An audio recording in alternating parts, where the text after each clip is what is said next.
The 2023 NFL Draft kicks off tomorrow night.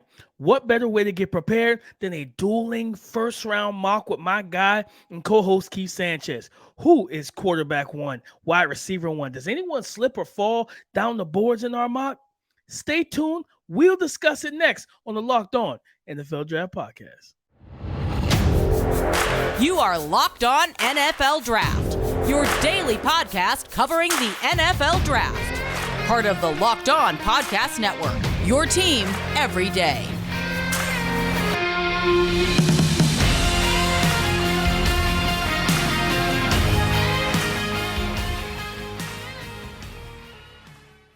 What's up, family? Welcome back to the Locked On NFL Draft Podcast, your daily podcast covering your favorite draft prospects, part of the Locked On Podcast Network, your team every day. I'm your boy, Damian Parson, always on the ones and twos. You can find me on Twitter at DP_NFL. I'm a national scout over with the Draft Network and your favorite and local running back guru. And as always, to talk about anything championship related, I got my boy, Mr. Champion himself from LSU, Keith Sanchez. You can find him on Twitter at The Talent Code. Keith, talk to him, baby. It's Locked On family. Let's get locked in, baby. This is Keith Sanchez, 2019 national champ. Yes, with those LSU Tigers, man, ready to bring championship level content. DP, that's why we're here, man. It's draft week, draft week, draft week. We've been bringing dope content this whole time, championship level content to this podcast, man, to our listeners, to the family, man. So let's get locked in. What we have today, we usually do mock draft Monday, right? But we kind of decided to throw a little curveball. So it's a little mock draft Wednesday, right? And it's not just any mock draft Wednesday. This is myself, DP, we kind of did a dueling mock draft, right? We went back and forth. I started off with pick 1, pick 2. We followed each other up all the way through pick 31 of this NFL draft thing. There's only 31 picks, thanks to the Miami Dolphins. But, man, we had a really good time with this. So what we're going to do is I'm going to read off the picks, man. And with those key points in this draft, we didn't do any trades, but those key points, situations, we're going to discuss those, talk about those, get into those DP. So listen, I'm going to start this thing off. Like I said, man, I had pick 1. There's enough smoke right now to where I believe this is going to happen. And I had Bryce Young to the Carolina Panthers with the first overall pick. DP, you followed that up with C.J. Stroud to the Houston Texans. Then I went Will Anderson to the Arizona Cardinals. Then this is a curveball, and this might be a pausing point right here because I was surprised that you did this. Will Levis to the Indianapolis Colts. I know a couple weeks ago, one of my key thoughts was Coach Key's key thoughts was that Will Levis is not out of this thing as far as being a top 5 quarterback. DP, why did you decide to go Will Levis to the Indianapolis Colts right now?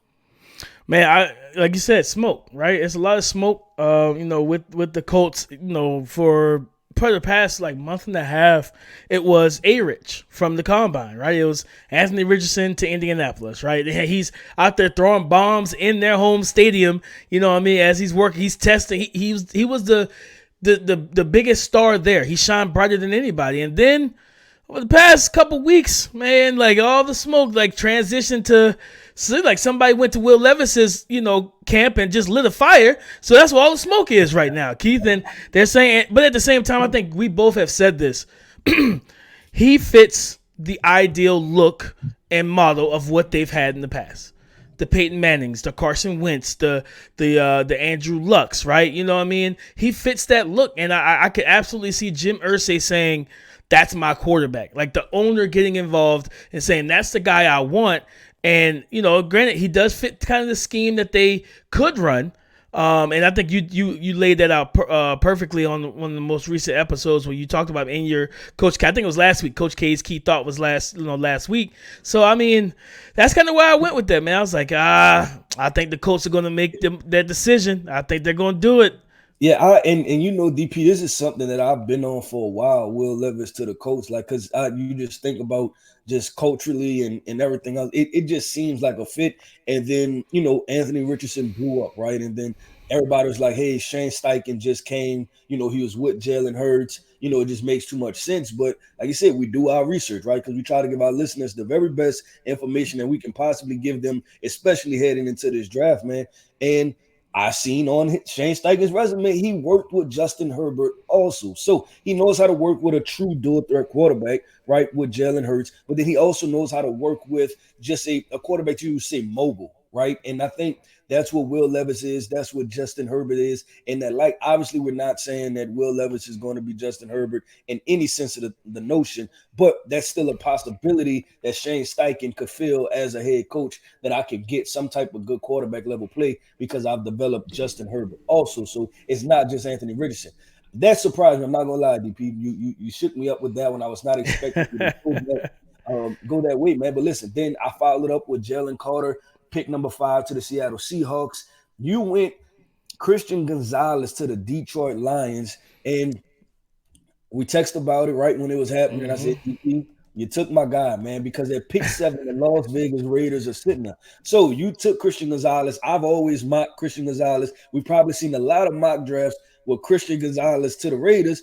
But what happens when the Lions take him, right? Like, and that I was shook right there, DP. I'm like, man, where do I go with this? Do I go quarterback? I thought about running back, and I'm like, no, that makes no sense at all. Do I throw another corner in there, right? Like Devin Witherspoon, but we just talked about how we felt about, Devin Witherspoon. So, like, I don't know if I like him as a top 7 pick. So what I decided to do was with the Las Vegas Raiders, it's going to sound familiar to Raiders fans, man. But boy. different player, man.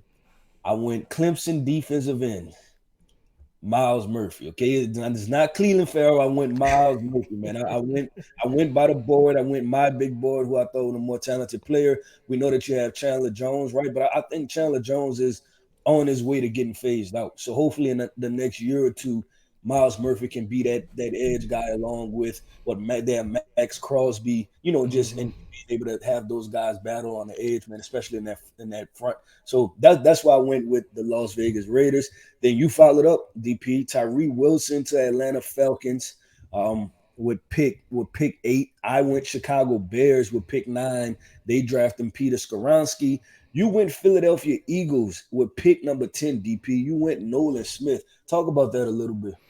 Man, yeah, the Eagles they're kind of hard to mock for, Keith, because they have a great team and they have all these picks, especially first rounders. And I'm like, man, I started typing in Jackson Smith and Jigba. I was like, nah, I don't see that being the case. I was like, I would do it though, but I don't see it being the case.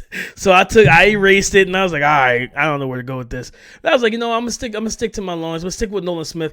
Granted, do I feel like he's a ready-made pass rusher right now? No. We talked about him, on yesterday's pod on the Tuesday's episode of Edge Rushers. If you haven't checked it out, please go and do so. But like I talked about the fact that he's raw and there's no true rush plan with him, things like that right now. But you think about him being kind of a air quotation tweener, and you think about what when you just look at what the Philadelphia Eagles have, Hassan Reddick, who was for most of his career deemed a tweener because the Arizona Cardinals yet again don't know how to use talented players. They don't have a plan for him. They just kind of throw him wherever. And once he found his niche as a pass rusher, then you start to see that career arc change. And so he can help Nolan Smith in terms of his handwork, his pass rush plan. Same thing having a Brandon Graham as well, Keith, and a Josh Sweat. So they have enough veterans on that defensive line that can help maximize a Nolan Smith, in my opinion.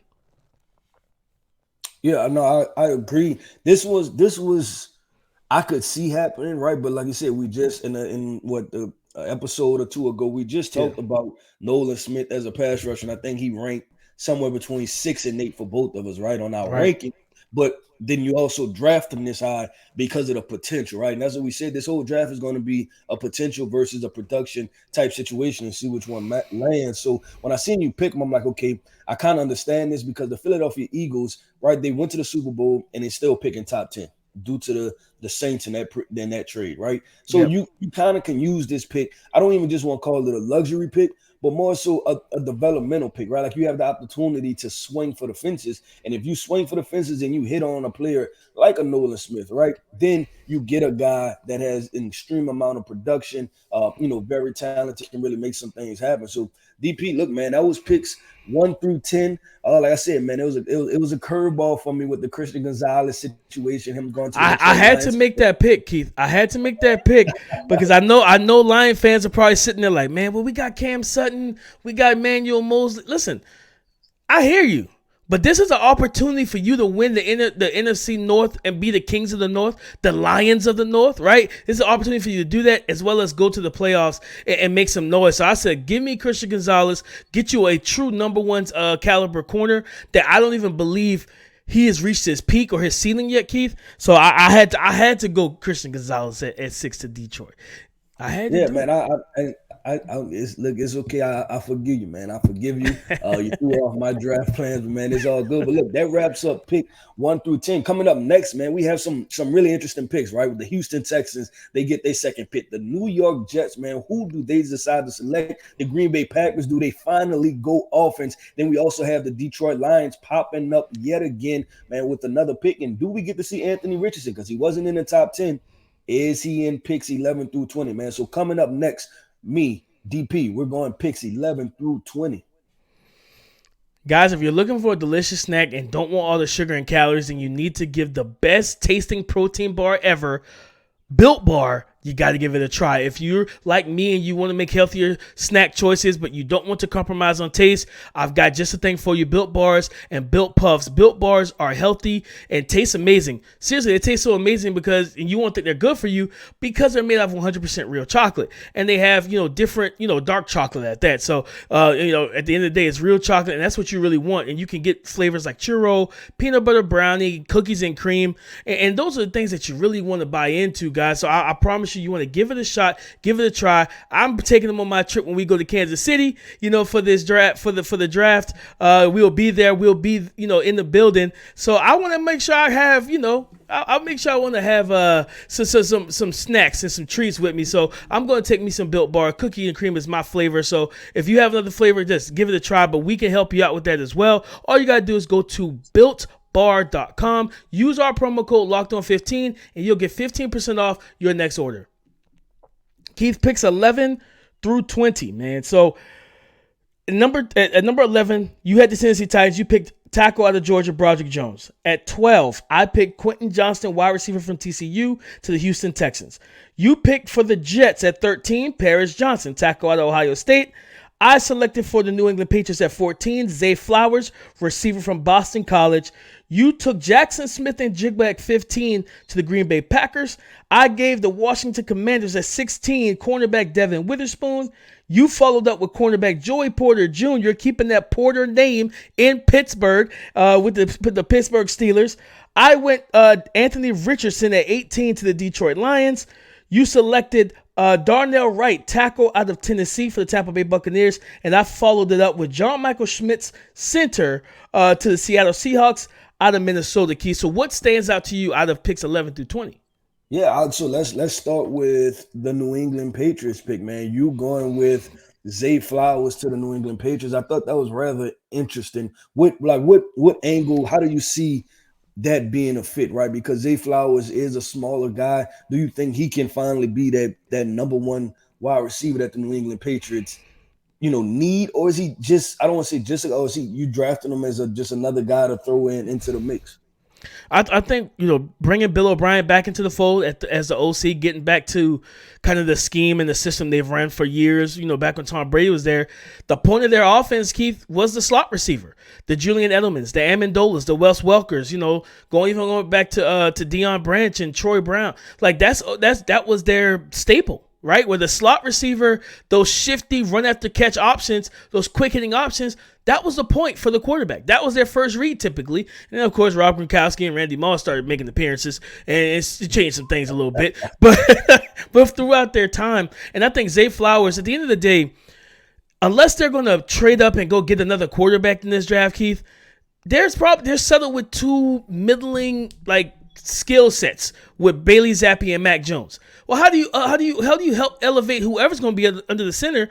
Either one of those guys, you get them weapons. And Zay Flowers, an explosive, dynamic guy after the catch. And I think he can help those guys with the quick hitting option and just make some plays for them.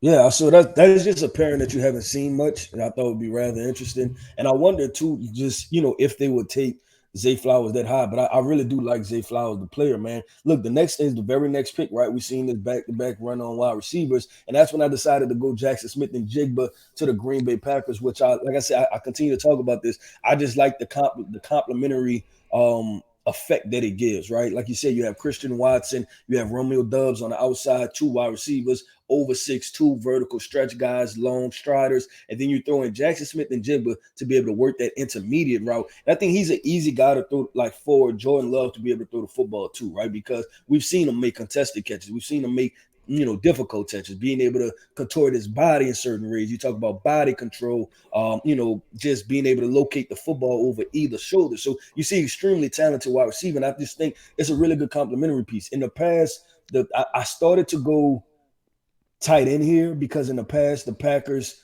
they haven't drafted right like tight ends, and you're talking about being in a new age and a new wave, but I still just decided to go to slot just because this is a deep tight end class. So that was the next one. I was like, okay, I think I really like this pairing of Jackson Smith and Jigba to the Green Bay Packers. And look, we had a run on corners with Devin Witherspoon and Joey Porter, but we had to stop at pick 18, right?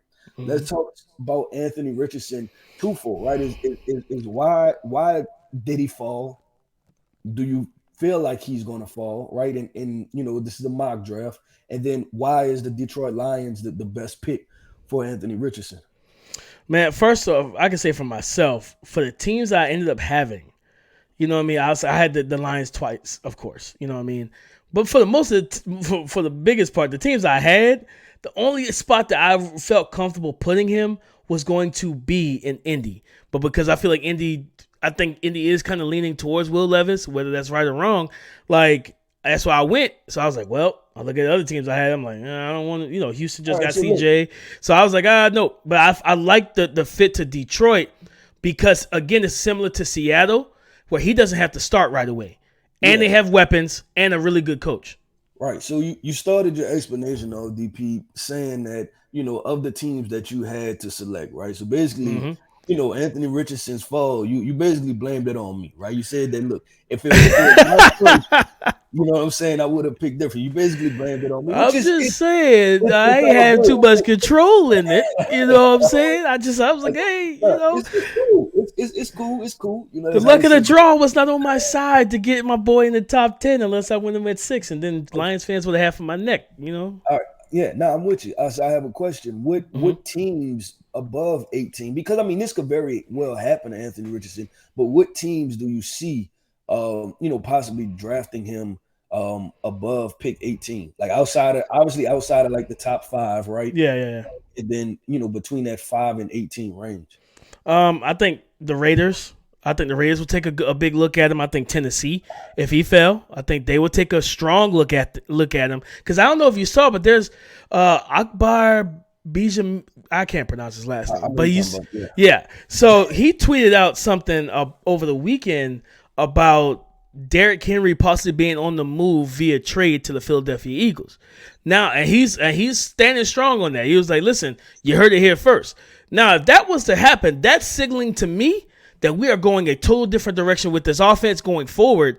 And if you bring a Anthony Richardson in, where this is a situation where you don't have to play him right away because you still got Tannehill, but you're signaling the changing of the guard. So I think Tennessee's a spot. But I'm gonna throw one more out there, and I think you was the one that mentioned this to me a while back that I like both young quarterbacks. So I would be perplexed, but the Washington Commanders, what if Eric Bieniemy is like, listen, I'm going to be the head coach when you leave, Ron. Like, we all know that you're about to retire. I want my guy, in the building. I want a guy like Anthony Richardson rather than, I don't know what I'm going to get out of Sam Howell. It's only been, one start? That was a Dallas Cowboys game. And albeit he looked phenomenal. He was out there balling with those receivers. But I'm like, what would Anthony Richardson look like with those same receivers in that offensive line, in that run game? Yeah, no, I'm with you. Now, like I said, I like Sam Howell. I think Sam Howell should be a starting quarterback in the NFL. Me too. I think he has that projection and that trajectory. But I think if you have opportunity when you're talking about galvanizing a fan base, you start to get those ghosts of like RG3, you're like, man, maybe we can get the healthy version and get that for 10 years. Supposedly, obviously with the selling of the franchise, then supposedly, there have been talks of changing the name, which I think they should. We should move on from the Commanders name. But I just think it'll be a good selection, man. So yeah, that would pick 18. Anthony Richardson fell in this mock to the Detroit Lions, but there are some potential landing spots. DP, I'll be honest with you, mentioned the Las Vegas Raiders. Listen, that was personal. I have no faith in Josh McDaniels right now. It was just strictly personal. I'm like, Keith said, I made sure he ain't landed in Las Vegas. That part was personal. I'm gonna be completely honest with you. But yeah, so that was the last pick of that crop of guys. I thought about it. I thought about Atlanta a little bit. I'm not gonna lie. I thought about the Falcons, but also again, I'm a Desmond Ridder guy too, so I'm like, man, you know what I mean? Like I was stuck.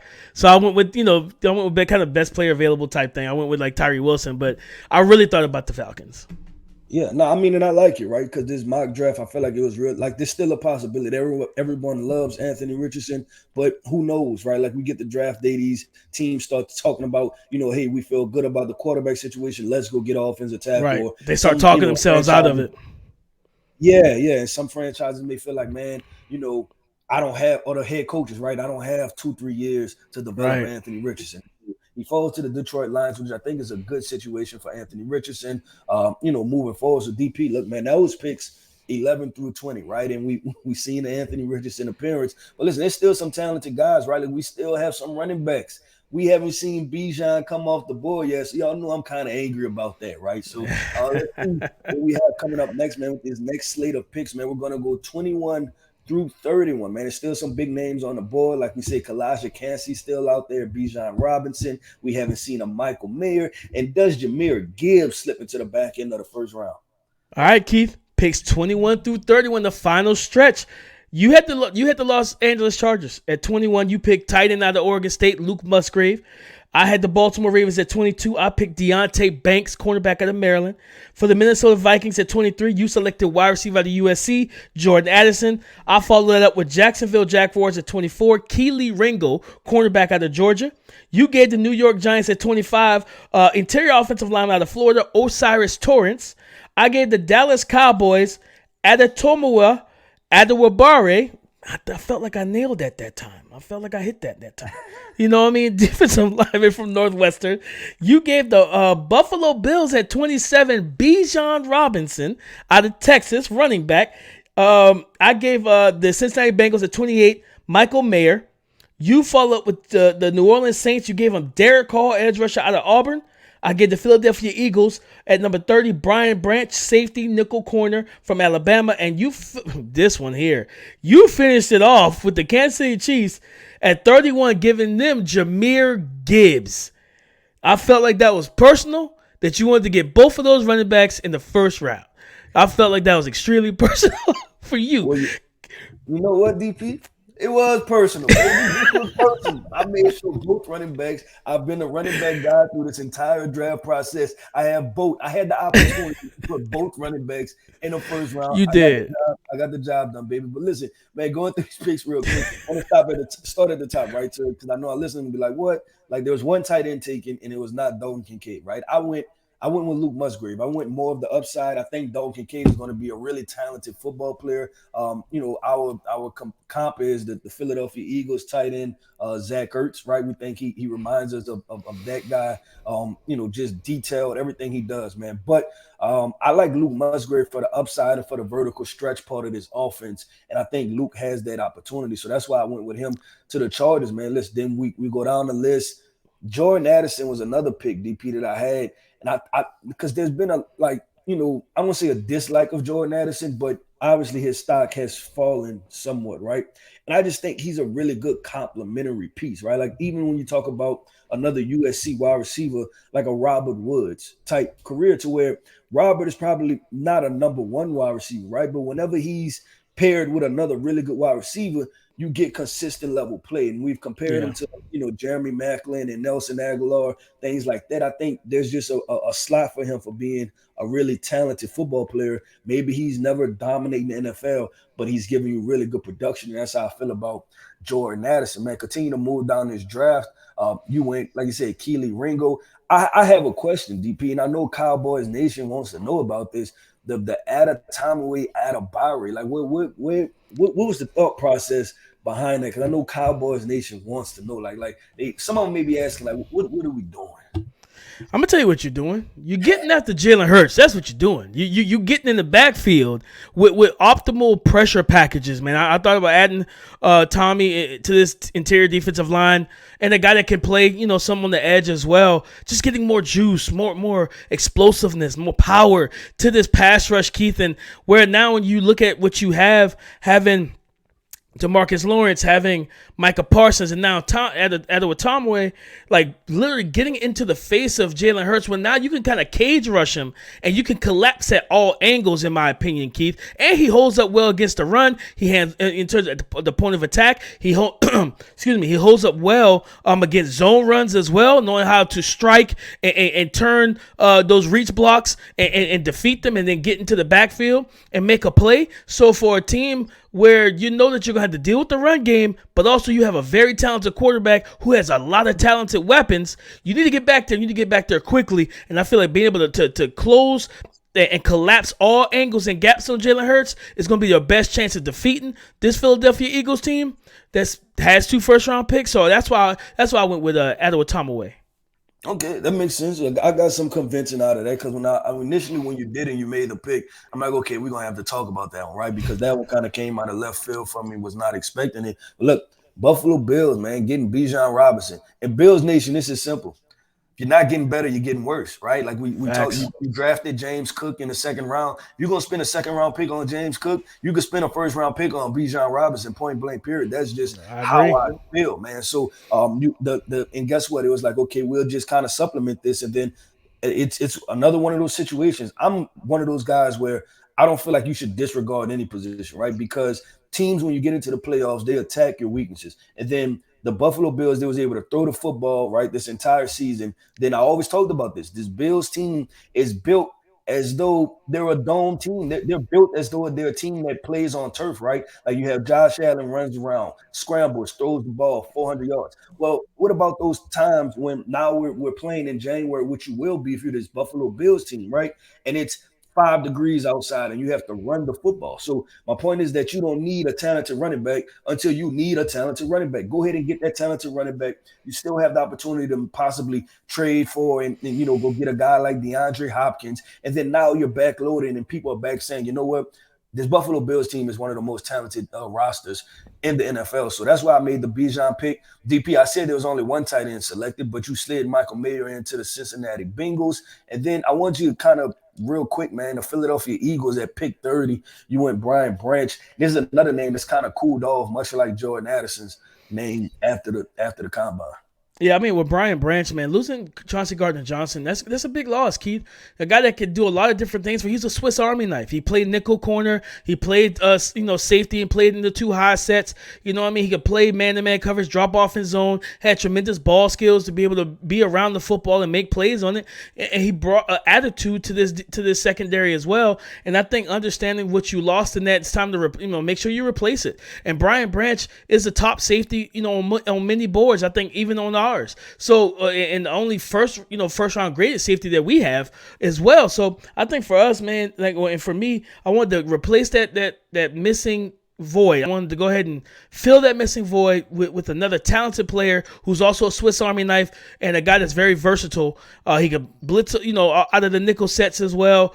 Can help you in the run game at times. I just think he's a really good football player and allow the new defensive coordinator. I'm blanking on his name right now because Jonathan Gannon's in Arizona. The new defensive coordinator for the Philadelphia Eagles to just be as creative as possible, dealing with the Cowboys, the Giants, and the Commanders, man, and again at the same time, whoever else is coming out of that conference and then trying to get back to the Super Bowl and win. So I wanted to go ahead and give him another high-level football player. Yeah, I fully understand it. I'm going to wrap this up, man, with the Kansas City Chiefs at pick 31. DP, you said I took it personal. Yes, I did. But guess what, man? The rest of the NFL is going to take this personal because now you're matching Jahmyr Gibbs, one of the ultra offensive weapons, could be one of the best pass-catching backs that we've seen, since the likes of, a Marshall Faulk type situation, man. You're going to pair this guy with Patrick Mahomes and Kadarius Toney, Travis Kelce.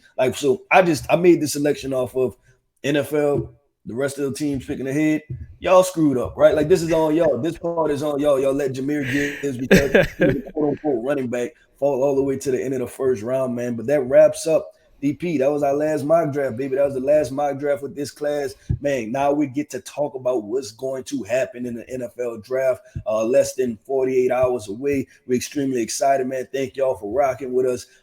Man, happy draft week once again, right? Like I said, man, we less than 48 hours away. Nah, Keith, you said that perfectly, brother. It is, we're less than 48 hours away. I'm excited for it. It's time to react and see what's going to happen, man, and just be excited about it. But guys, we appreciate y'all. As always, go subscribe and follow for free on YouTube or wherever you listen to podcasts to get the latest episode as soon as it's available. Thank y'all for making Locked On NFL Draft your first listen today and every day. To the everydayers, thank you for coming back every single day, Monday through Friday. And if you're not an everydayer yet, you need to become one, because the content gets hotter and hotter and hotter. Trust me, I don't lie about that type of stuff, guys. So tap in with us. You know, we got, like, the draft is literally the next day. It's tomorrow, guys. So we're going to have reactions and everything. We also going to do a little preview show as well on Thursday morning, the next episode. So for Twitter, you can find Keith Sanchez at The Talent Code. I'm Damian Parson, DP_NFL. Come and join the conversation again tomorrow on the Locked On Podcast Network. Your team every day.